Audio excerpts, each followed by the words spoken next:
Greetings, friends. Today I want to talk to you about judgment. That is, judgment in light of Jesus Christ and his finished work at the cross. You know, we can't exclude Jesus Christ when we look at the passages of the Bible. We can't exclude the person or his work. That is, Jesus and his finished work at the cross. We can't exclude these things, the person of Christ and his finished work. So in looking at judgment, first I want to start by looking at the difficult scriptures.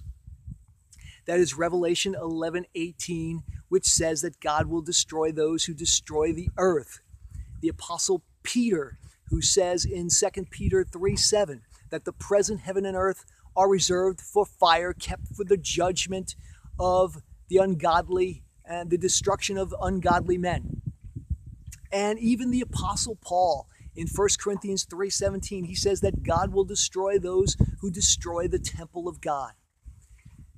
So those are the difficult passages. There are others, of course, but let's start with those. And let's look at now 2 Peter 3:9, where Peter says that God is not willing that anyone should perish. That's important now. God is not willing that anyone should perish. We can't just toss that aside. We have to consider this now.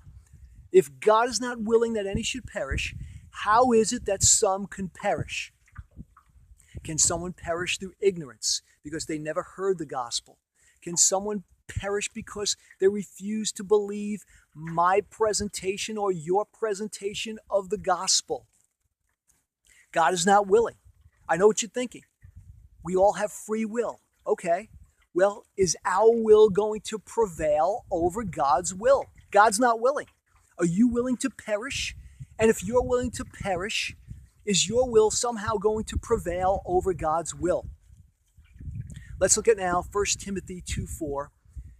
The Apostle Paul, writing to Timothy, says that God desires all men to be saved, all men to be saved, and to come to the knowledge of the truth.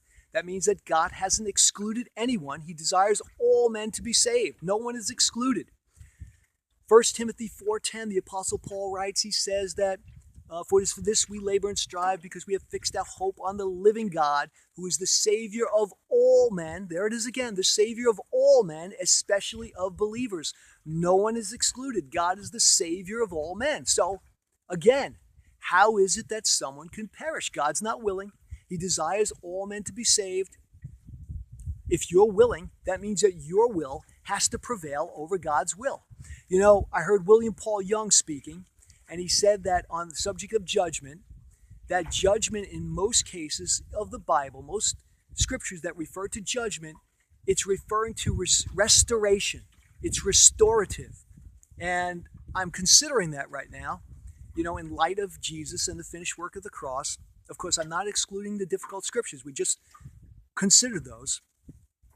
But even Jesus said in John 2:19, I believe it is, he says that destroy this temple, and in 3 days I will raise it up. Destroy this temple. In other words, Jesus was destroyed. He allowed himself to be killed, but then he was raised up in 3 days. That's the good news of the gospel. We have the resurrection of the dead. And that's the good news of the gospel.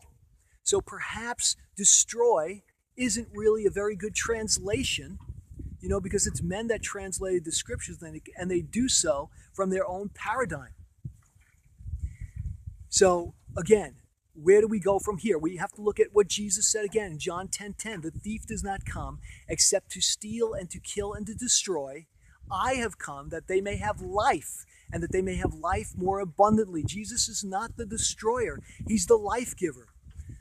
He said in John 14, I believe it is, I am the way, the truth, and the life. So Jesus is the life giver. He isn't the destroyer. In Luke 9:56, he said, the Son of Man did not come to destroy men's lives, but to save them. To save them. Jesus did not come to destroy. He came to save us. He's the Savior of the world. So brothers and sisters, that's where I am. I'm looking at the subject of judgment in light of Jesus Christ and his finished work of the cross. Finished work at the cross. I love you all. Have a wonderful day. Rest in Jesus.